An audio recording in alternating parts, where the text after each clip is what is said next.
Rusia y Estados Unidos finalmente han acordado un alto al fuego.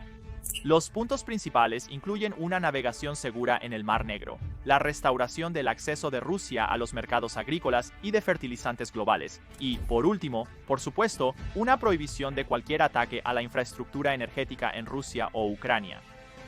Esta vez fueron muy específicos al señalar que solo es la infraestructura energética.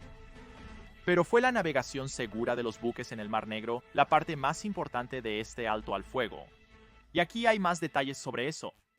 Sí, quiero decir, Crimea, ya sabes, ha estado bajo el control ruso desde 2014.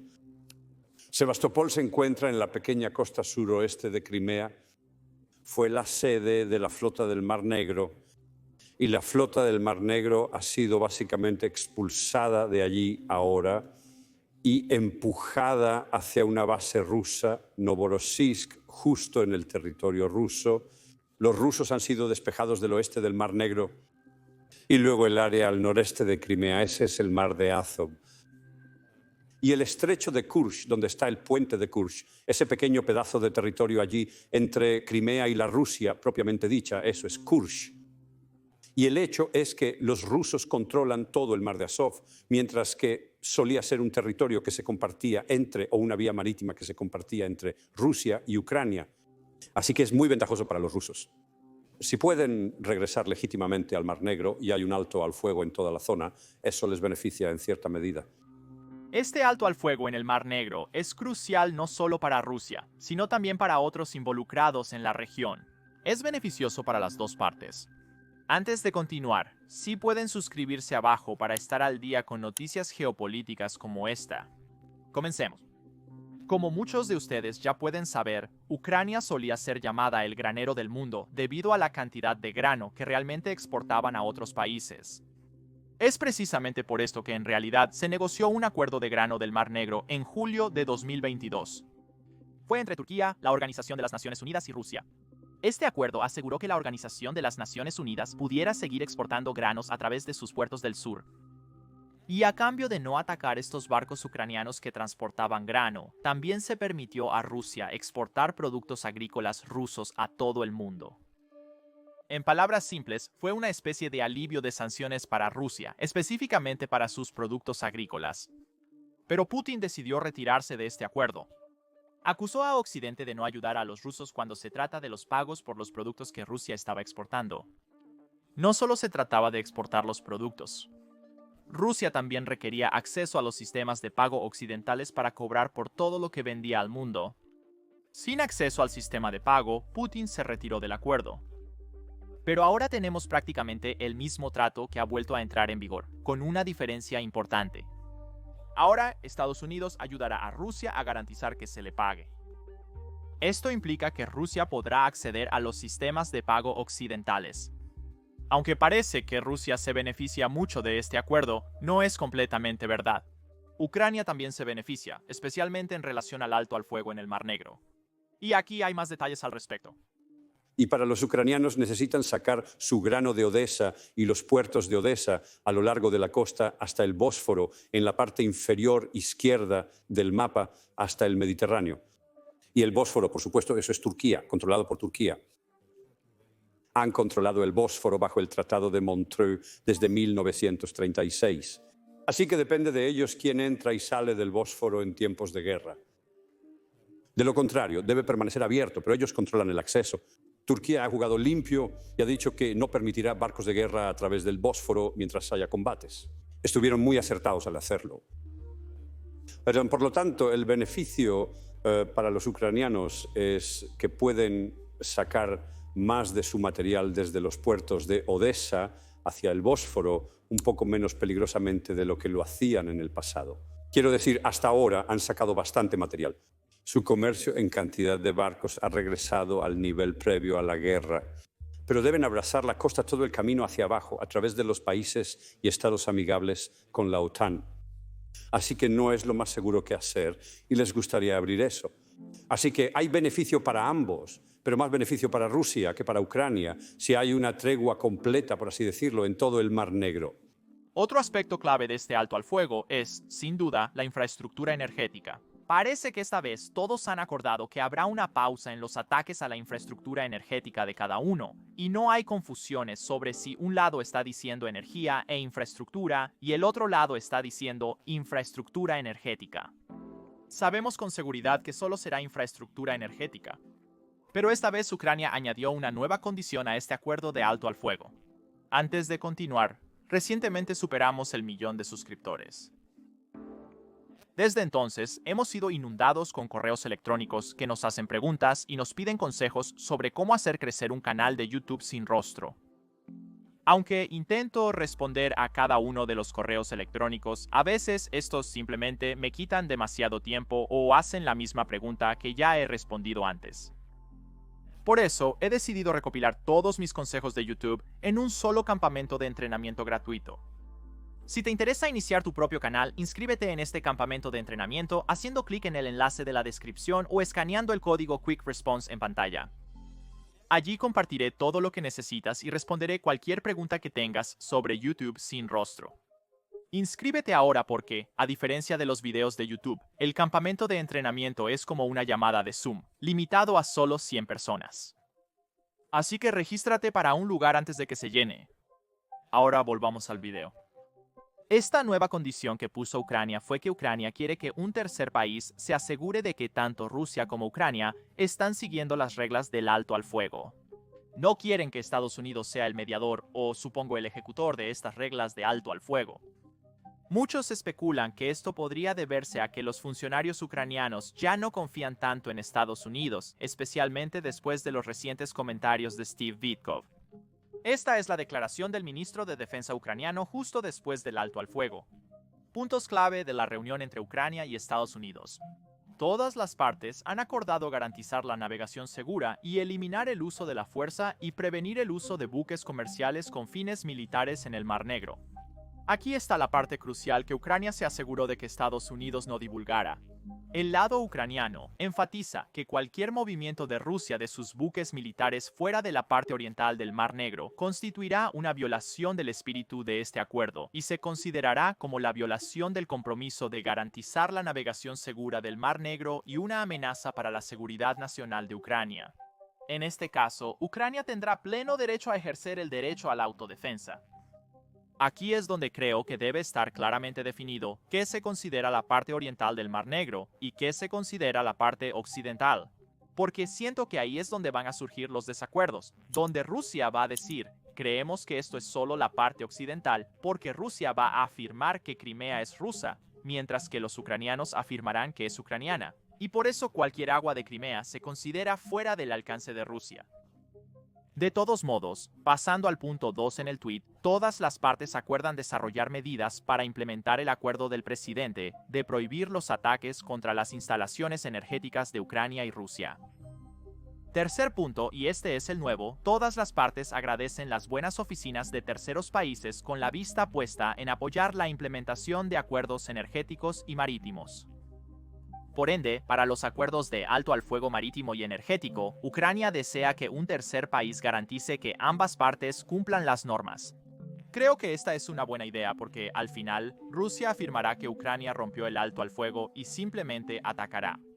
Como he mencionado antes, la historia muestra que Rusia suele romper los altos al fuego. Existe la posibilidad de que Estados Unidos no lo perciba como tal, por lo que es beneficioso involucrar a uno o varios países terceros. De esa manera, si todos los países terceros están de acuerdo en que un lado rompió el alto al fuego, podemos decir con bastante confianza quién fue el que no quiere paz. Otro tema clave abordado en las conversaciones de alto al fuego fue el de los niños ucranianos. Aquí, punto 5, con Ucrania, los Estados Unidos reiteraron su apoyo para ayudar a lograr el intercambio de prisioneros de guerra, la liberación de detenidos civiles y la devolución de niños ucranianos trasladados por la fuerza. Verás, esto es algo que Rusia ha estado llevando a cabo a nivel estatal, donde están secuestrando a pequeños niños que son ucranianos, trasladándolos a Rusia, colocándolos en hogares de acogida con otras familias rusas y luego básicamente convirtiendo a sus niños en rusos, obligándolos a olvidar su pasado ucraniano, sus padres ucranianos. Esto es secuestro, y la Corte Internacional de Justicia lo ve de esa manera. Muchas personas saben que Putin tiene una orden de arresto de la Corte Internacional de Justicia, pero erróneamente asumen que es por los crímenes de guerra cometidos por los soldados rusos en Ucrania. En realidad, esa no es la razón. Putin tiene una orden de arresto debido al secuestro de niños de Ucrania, y los funcionarios ucranianos han sido muy claros en que quieren que todos los niños ucranianos regresen. Lo enfermo de toda esta situación es que Putin habla abiertamente sobre llevarse a los niños ucranianos y luego darlos a familias rusas que han perdido hijos en esta guerra que Putin inició, en esta invasión sin sentido. De hecho, tenemos uno de estos intercambios en video. Míralo tú mismo. Durante nuestro primer viaje humanitario a la región de Kherson, encontramos a nuestra hija allí. Ahora ya está con una familia. Por ahora está bajo tutela. Estamos en eso, pero para nosotros ella es nuestro rayito de sol, ¿sabes? Ella tiene 4 años. La felicidad ha vuelto a nuestra familia. La delegación de la Casa Blanca se reunió en Arabia Saudita para negociar con ambas partes. Primero, negociaron con Rusia en una reunión a puertas cerradas de 12 horas seguidas. No se sabe exactamente qué sucedió o de qué se habló.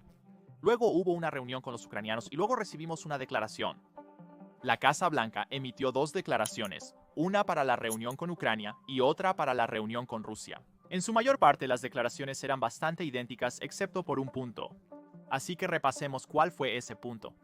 La Casa Blanca publicó el resultado de las negociaciones con expertos ucranianos y rusos en Arabia Saudita. Son idénticos excepto por un punto. Estados Unidos y Ucrania acordaron que Estados Unidos sigue comprometido a ayudar en el intercambio de prisioneros de guerra, la liberación de civiles detenidos y la devolución de niños ucranianos trasladados por la fuerza. Para Rusia, Estados Unidos ayudará a restaurar el acceso de Rusia al mercado mundial para las exportaciones agrícolas y de fertilizantes, reducirá el seguro marítimo y mejorará el acceso a los puertos y sistemas de pago para dichas transacciones. Esto demuestra que Estados Unidos ha hecho concesiones a ambas partes para que acepten el acuerdo. Pero la marcada diferencia entre lo que Rusia quiere para un alto al fuego y lo que Ucrania quiere para un alto al fuego solo muestra cómo operan ambos países. Lo único que le importa a Rusia es poder ganar más dinero. Todo lo que les importa a los ucranianos es asegurarse de recuperar a sus soldados, recuperar a sus civiles y recuperar a los niños ucranianos. Recientemente tuvimos al general Ben Hodges en nuestro podcast, y allí hablamos sobre cómo se ve un plan de paz realista en Ucrania. No un alto al fuego, no un alto al fuego de 30 días, no un alto al fuego marítimo, sino un plan de paz a largo plazo realista. Esto es lo que él tenía que decir.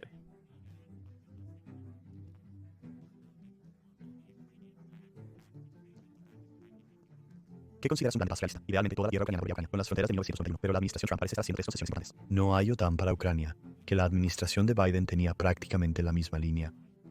No hay tropas estadounidenses en la OTAN incluso después de un alto al fuego y un plan de paz, y no se vuelve a las fronteras anteriores a 2014. ¿Qué ves como una pieza realista y qué piensas de estas concesiones? Bueno, creo que es desafortunado que la administración renunciara a esas 3 cosas antes de que incluso comenzaran las negociaciones. Quiero decir, eso es increíble. Permíteme decir que es un enfoque muy inusual para las negociaciones cuando Estados Unidos tiene una enorme influencia sobre Rusia. Quiero decir, podríamos hacer cosas que podrían arruinar la economía de petróleo y gas de Rusia, su capacidad para exportar. Podríamos abrir las compuertas de suministros y capacidades para Ucrania.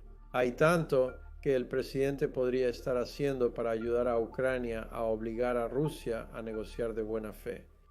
No lo ha hecho y solo puedo creer entonces que no le interesa o le molesta que Rusia no vaya a negociar de buena fe. Y el señor Witkoff repite los puntos de conversación rusos como lo hizo en la televisión el otro día.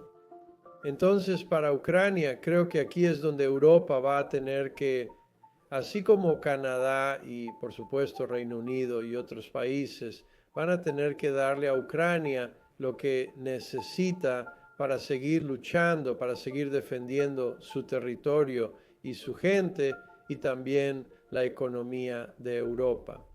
Quiero decir, es 8 o 9 veces el tamaño de la economía de Rusia. Así que no estoy convencido de que Europa no pueda hacer esto, incluso si los Estados Unidos le han dado la espalda a Ucrania o se han puesto del lado de Rusia. Quiero decir, sabes que Ucrania es un país soberano, toda Europa, estos son países soberanos y ellos, especialmente porque no son parte de las negociaciones, no están obligados a simplemente tener que aceptar lo que salga de esto. Creo que todavía tiene que pasar mucho aquí en los próximos meses. Este proceso va a continuar por un tiempo. De hecho, te diría esto. Veo todo esto en 3 fases. La primera fase es en la que estamos ahora, y por cierto, esto no es mi creación, fue el presidente Stubb de Finlandia. Lo escuché describir esto durante la conferencia de seguridad de Múnich y fue muy convincente para mí como una forma de pensar sobre lo que está sucediendo. Nos encontramos actualmente en la fase inicial de preparación. Esto es todo el conjunto de conversaciones, charlas y negociaciones que están sucediendo en Riad, Jeddah, Kiev, la Casa Blanca, Bruselas, Londres, París y así sucesivamente. Todo esto se trata de llegar a un alto al fuego, que es la fase 2, un verdadero alto al fuego, no un alto al fuego parcial de 30 días. Pero sin bromas, el alto al fuego que los ucranianos deben tener para tener alguna confianza de que pueden llegar a la fase 3, que son las negociaciones reales sobre el futuro a largo plazo de Ucrania y Rusia. Y por supuesto, abarcaría cosas mucho más allá de solo algún tipo de línea en el suelo en Ucrania. La fase 1 es lo que estamos haciendo ahora. Esto también incluye a las naciones hablando sobre una fuerza de implementación de alto al fuego. ¿Qué debería ser? ¿Cuál sería su misión? ¿Cuáles serían las reglas de compromiso? ¿Quién proporcionará qué? ¿Quién lo liderará? Todo esto es parte de la fase 1. La fase 2 sería el establecimiento real del alto al fuego de tal robustez que los ucranianos se sentirían confiados de que Rusia lo respetaría. Y eso significa que la fuerza de implementación del alto al fuego tiene que estar allí. Y esta tiene que ser una fuerza que sea capaz y tenga las reglas de compromiso que le permitan castigar a Rusia cada vez que hubiera una violación del alto al fuego. De lo contrario, los rusos no tendrán respeto por ello, al igual que no tuvieron respeto por el alto al fuego de Minsk 1 y 2. Y luego, la fase 3, como dije, esas son las negociaciones reales para el resultado a largo plazo. Así que veo que esto continuará durante meses. ¿Verdad? Afortunadamente, creo que el Reino Unido y Europa han estado hablando de la coalición de los dispuestos. Estoy seguro de que has visto eso. El Reino Unido se ha comprometido, creo, con 10.000 tropas hasta ahora. ¿Crees que eso sería suficiente? ¿Cuántas tropas necesitaríamos para manejar? Lo primero es que la gente se adelanta cuando empieza a hablar de números. Quiero decir, tanto Francia como el Reino Unido pensaron que era útil mostrar que estaban dispuestos a arriesgarse. Pero antes de empezar a hablar de números reales, tienes que hablar de la misión. ¿Cuál es la misión? ¿Qué quieres que haga esta fuerza? ¿Cuál sería su tarea? No puedes decidir cuánto puedes poner allí hasta que sepas lo que se necesita allí. Y no sabes lo que se necesita allí hasta que puedas identificar claramente la misión. Esa es la tarea más importante. Y luego tienes que averiguar si esta es su misión, es disuadir a Rusia de violar cualquier acuerdo de alto el fuego. Y eso significa que debes tener reglas de compromiso que te permitan disparar de vuelta, golpear de vuelta o derribar drones, o hacer lo que sea para infligir consecuencias a Rusia en caso de que violen el alto el fuego. Y por supuesto que lo violarán en la primera hora hasta que vean que esta fuerza de implementación es seria y luego averiguas cuáles son las capacidades que se necesitan.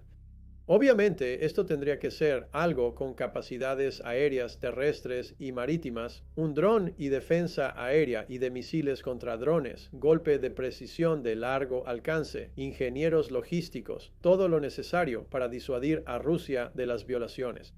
Entonces, cuando empiezas a juntar todo eso y lo pones en el mapa y ves dónde queremos posicionar esta fuerza para cumplir esa tarea, entonces puedes empezar a contar, está bien, vamos a necesitar, ya sabes, 10.000 de estos, 5.000 de estos, 4.000 de estos y así sucesivamente.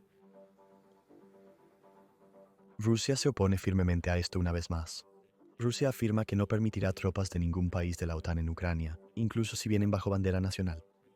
Lo interesante fue que recientemente Dmitry Medvedev tuiteó que las tropas en Ucrania, después del alto al fuego, tienen que ser de países no pertenecientes a la OTAN. Australia ofreció tropas, pero él dijo que eso tampoco serviría. Sin embargo, informes recientes indican que China ha estado en conversaciones con la Unión Europea y posiblemente Ucrania sobre el despliegue de tropas chinas. ¿Qué piensas de eso? ¿Será eso aceptable para Rusia y Ucrania? Bueno, en primer lugar, Ucrania es un país soberano. Rusia no tiene derecho a dictar, ni deberíamos permitirles dictar quién de Europa entra a Ucrania. Tenemos que dejar de preocuparnos por lo que los rusos dicen y hacen y actuar como si fuéramos el lado que tiene todas las cartas. ¿Sabes? Esta cosa de que Ucrania no tiene cartas, bueno, este es el lado sin cartas que ha detenido a Rusia. Los Estados Unidos tienen cartas, los europeos tienen cartas. Dejen de permitir que Rusia, que no puede derrotar a Ucrania, dicte cómo va a ir esto. Creo que si los países europeos están dispuestos a desplegar tropas en Ucrania para ayudar a disuadir a Rusia de violar el alto al fuego, entonces deberían hacerlo. Si no lo hacen, entonces vamos a terminar con una fuerza que está intimidada por Rusia y Rusia la ignorará por completo. Y entonces no habrá esperanza para ninguna negociación real significativa que conduzca a una paz real para Ucrania. Entonces, creo que los chinos como una posible fuerza de implementación, creo que es una posibilidad si Ucrania está dispuesta a aceptarlo. Pero me resulta irónico que esta administración habló durante meses antes de asumir el cargo sobre China como el principal rival estratégico. Tenemos que lidiar con China y ahora en ese tipo de situación vas a terminar con China teniendo su pie en el suelo y estando en posición de controlar el acceso a los minerales en el Mar Negro. Quiero decir, qué sueño para los chinos demostrar que son en quienes los ucranianos finalmente pueden confiar. Y creo que los Estados Unidos deberían tener un enorme arrepentimiento si eso es a donde terminamos. Entonces, aquí es donde surge otra oferta interesante que fue hecha primero por Italia, donde Italia dijo que no necesitamos poner tropas en el suelo, pero Italia presentó esta cosa donde Ucrania podría obtener la protección del artículo 5 sin estar en la OTAN. Y vi toda la entrevista que Tucker Carlson hizo con Steve Witkoff, nuevamente llena de comentarios decepcionantes. Sin embargo, mencionó que esta oferta será discutida más a fondo, donde Ucrania simplemente obtendrá el artículo 5. ¿Qué piensas de eso? ¿Es eso incluso posible? Ese es el tipo de cosas de las que hablan las personas cuando no tienen idea de lo que realmente es el artículo 5 o de lo que se requiere para hacer eso. Vamos a seguir la lógica aquí. No están a favor de que Ucrania ingrese a la OTAN porque, al menos con la administración de Biden, temían que Rusia pudiera usar un arma nuclear. La principal razón para unirse a la OTAN es la garantía del artículo 5.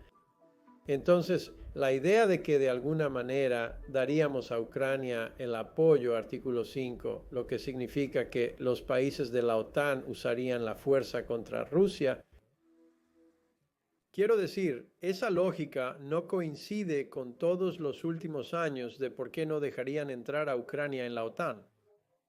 Entonces, la idea de que todas las naciones estarían dispuestas a usar la fuerza, de eso es de lo que estamos hablando.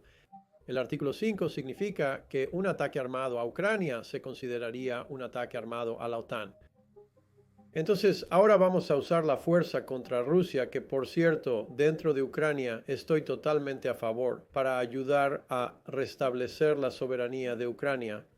Y esta es la mejor forma de proteger a Europa, apoyar a Ucrania para vencer a Rusia. Pero la lógica del artículo 5 no tiene sentido para un país que no está en la alianza.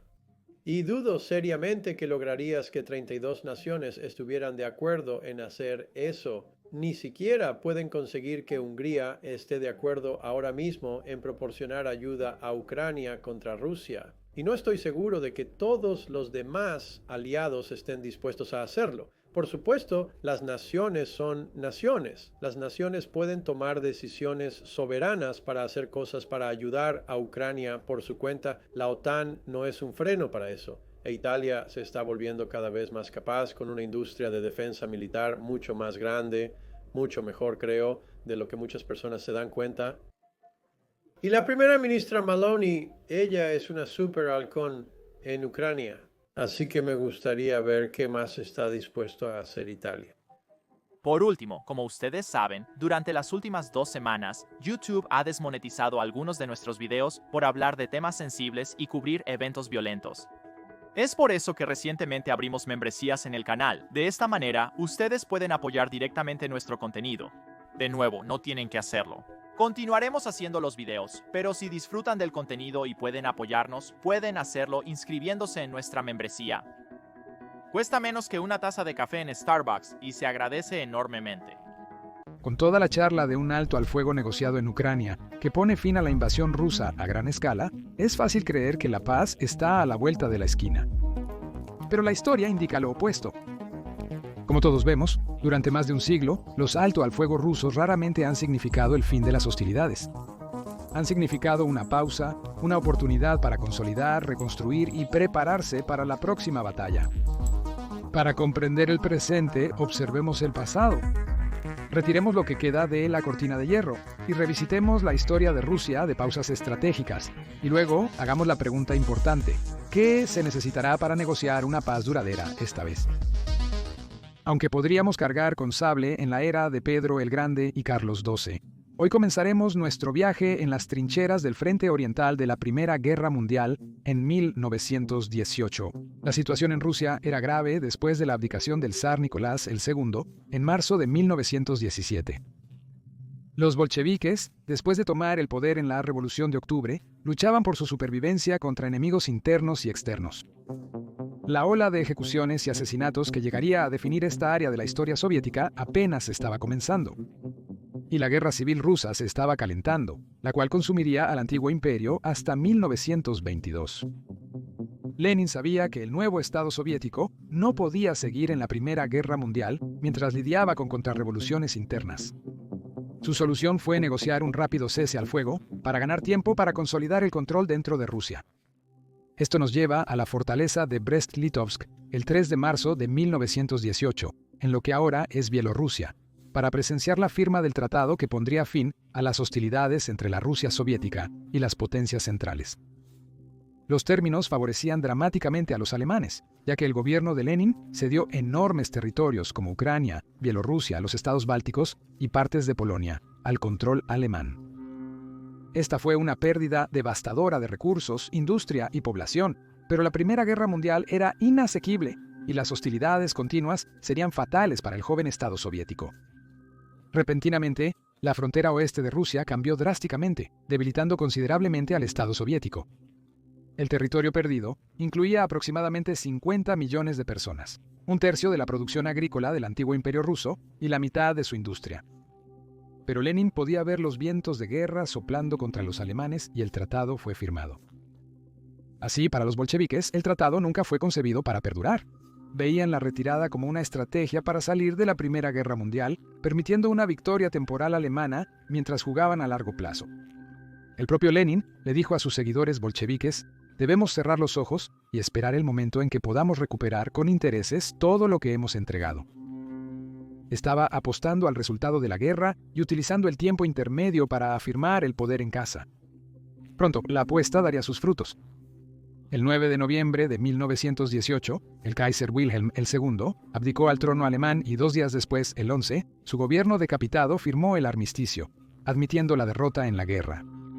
El Tratado de Versalles del 28 de junio, 1919, anuló explícitamente el Tratado de Brest-Litovsk. Lo que no era explícito era el estado de las regiones en cuestión. Mientras las tropas alemanas se retiraban, la Rusia soviética rápidamente reclamó los territorios perdidos. Entre 1919 y 1920, Ucrania, Bielorrusia, los países bálticos, el Cáucaso y Polonia fueron invadidos. En pocos años, gran parte de la tierra rendida en 1918 estaba nuevamente bajo control soviético o en manos de gobiernos títeres. Brest-Litovsk había cumplido su propósito y permitió a los bolcheviques espacio para retirarse de la Primera Guerra Mundial y fortalecer su control sobre Rusia, mientras que la máquina de guerra alemana se detuvo en el frente occidental. Esta fue la primera gran instancia de lo que se convertirá en un tema recurrente en nuestra historia de la diplomacia rusa. Usando ceses al fuego y tratados no como un acuerdo de paz genuino, sino como una pausa estratégica para reagruparse, reconstruir y rearmarse para la próxima batalla. Lenin acababa de escribir el manual sobre las negociaciones rusas que Putin aún lee en la actualidad. Dice que Rusia no acepta la derrota permanente, solo contratiempos temporales, presagiando exactamente cómo los líderes soviéticos y luego los líderes rusos manejarían las negociaciones durante el próximo siglo. Da un poco hoy, toma mucho mañana. Tras la muerte de Lenin en 1924, el Estado soviético quedó acéfalo con Stalin y Trotsky, compitiendo por el control del aparato estatal construido por Lenin. Trotsky había colaborado con Lenin desde que publicaron periódicos revolucionarios juntos en 1902. Aunque no siempre estuvieron de acuerdo, Trotsky adoptó el bolchevismo en 1917, volviéndose el hombre de confianza de Lenin y comandante del Ejército Rojo durante la Guerra Civil Rusa. Stalin era el secretario general del Partido Comunista, un papel que le daba casi autoridad unilateral para promover, degradar, exiliar, despedir, incluso encarcelar o ejecutar a cualquiera. En sus últimos escritos, Lenin advirtió sobre la personalidad de Stalin.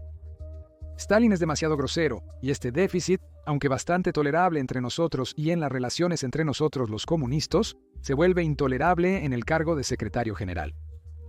Por lo tanto, propongo a los camaradas encontrar una manera de remover a Stalin de ese puesto y nombrar a otro hombre que en todos los aspectos difiere de Stalin solo en superioridad, es decir, en ser más paciente, más leal, más educado y más considerado con los camaradas.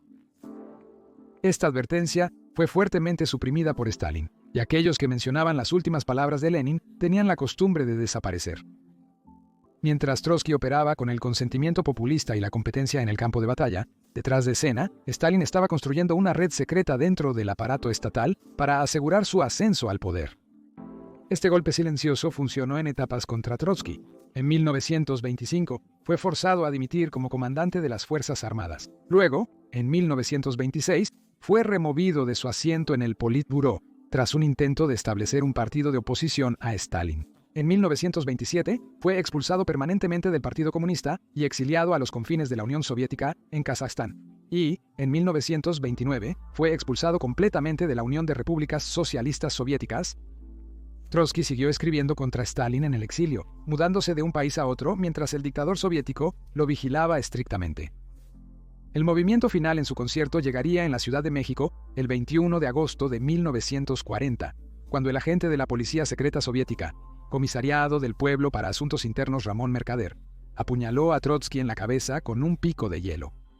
Stalin, por su parte, inició su gran purga en 1936 condenando y ejecutando a más de 1 millón de soviéticos. Para 1939, la purga había diezmado el cuerpo de oficiales del ejército soviético, y con la guerra de invierno con Finlandia y la Segunda Guerra Mundial a la vuelta de la esquina, este vacío en el liderazgo militar estaba a punto de sentirse profundamente. Esto nos lleva al siguiente acto en nuestro drama de tácticas rusas de tratados de paz. El pacto Molotov-Ribbentrop del 23 de agosto de 1939. No preguntes por quién suenan las campanas, pues en la primavera de 1939 suenan por ti. La Guerra Civil Española acababa de terminar. Los alemanes e italianos habían apoyado a las fuerzas nacionalistas de Francisco Franco, enviando su Legión Cóndor para practicar las tácticas de Blitzkrieg que se volverían tan cruciales en la próxima guerra mundial. Los soviéticos apoyaron a los republicanos, armando a las guerrillas de izquierdas con tanques y asesores militares para combatir a las fuerzas fascistas y aprender lecciones tácticas del campo de batalla. A pesar de estar en bandos opuestos durante la guerra, alemanes y soviéticos nunca entraron en conflicto armado directo.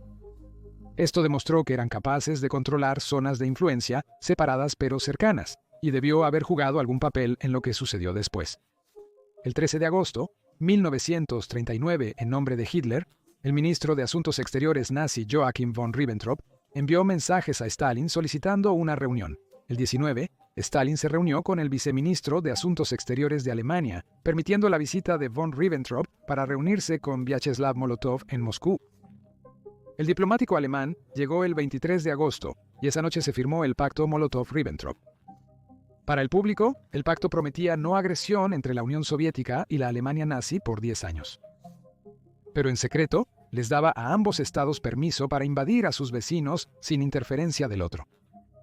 Tanto Hitler como Stalin sabían que no habría una década de paz entre Alemania y la Unión de Repúblicas Socialistas Soviéticas, pero era una jugada por tiempo que ambos dictadores necesitarían para consolidar sus futuras ganancias.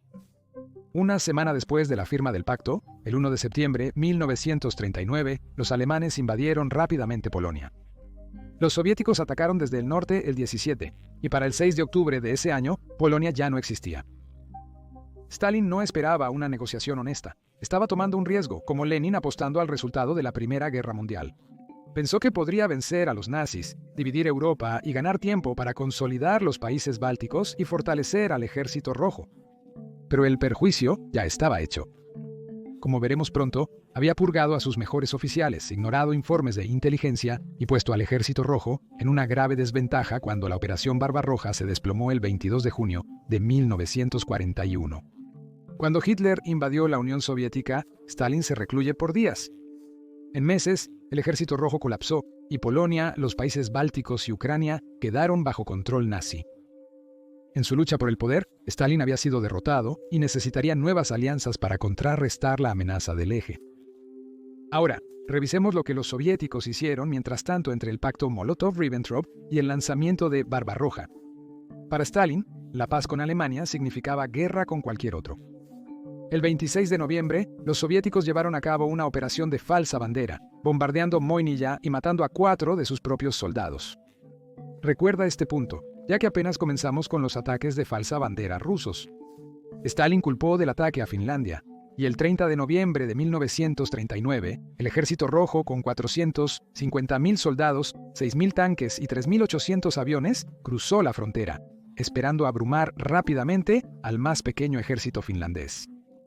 La resistencia de los hombres y del entorno en la lucha revelaría la verdad sobre los soviéticos. Que la corrupción y la purga habían convertido al Ejército Rojo en un tigre de papel. Lo que debió ser una breve marcha por Finlandia, una operación militar especial, se tornó en una masacre en los hostiles bosques nórdicos. Y eso nos lleva al tercer punto en nuestras 10 mejores negociaciones rusas, el Tratado de Paz de Moscú de 1940. La guerra de invierno no iba bien para los soviéticos. Entre diciembre de 1939 y febrero de 1940, el Ejército Rojo comprometió a más de 1 millón de hombres en la invasión. Se encontraron prácticamente sin líderes, en un matadero de desierto congelado, donde la comida y la munición eran escasas, y los hombres se congelaban hasta la muerte en sus puestos. En pocos meses, perdieron a 126.000 hombres y 188.000 resultaron heridos. Las grietas en el ejército soviético comenzaban a ser evidentes.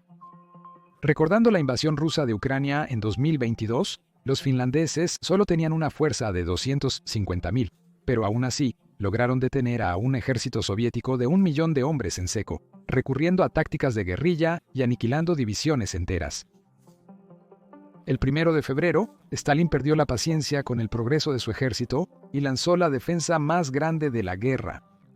Los soviéticos comenzaron a obtener ganancias limitadas y sangrientas. Solo días después, el 12, envió al diplomático soviético Andrei Zdenov a los funcionarios finlandeses para negociar. Debe haber sido aceptada porque siguió una segunda oferta formal el 17, a través de Suecia. El 29 de febrero, el sistema de fortificaciones defensivas de Finlandia, la línea Mannerheim, colapsó bajo el peso absoluto del clásico asalto de la ola de carne rusa. Los finlandeses lucharon con valentía, pero con municiones y suministros menguantes, su resistencia estaba destinada a ser efímera. El 6 de marzo, una delegación finlandesa liderada por el futuro presidente Juho-Kasti Paasikivi llegó a Moscú para negociar la paz. Los finlandeses, recibidos por Vyacheslav Molotov y Andrei Zdanov, intentaron negociar mejores términos del tratado durante una semana, pero los soviéticos bloquearon cada intento. Molotov y Zdanov tenían preestablecidas concesiones territoriales para Finlandia y no se desviarían de ellas. El ultimátum parecía ser que los finlandeses se rindieran, o Stalin estaba dispuesto a enviar 1 millón más de hombres para seguir a sus 126.000 bajas de la Guerra de Invierno. El 12 de marzo de 1940 se firmó el tratado. Finlandia conservó su soberanía, pero se vio obligada a ceder el 11% de su territorio, incluyendo el importante centro de transporte e industrial de Vyborg, junto con el resto del istmo de Karelia. También se cedieron partes de la costa ártica y la estratégica región de Sala. Más de 400.000 finlandeses fueron desplazados y abandonaron sus hogares a los soviéticos en lugar de vivir bajo su gobierno. Stalin también exigió un arrendamiento de 30 años en la península de Hanko, lo que colocó bases militares soviéticas a 80 millas de Helsinki. La partición cortó las líneas ferroviarias finlandesas, dificultando la logística militar en caso de otra guerra. Finlandia perdió su territorio estratégico contra los soviéticos, pero al menos seguía siendo un país real.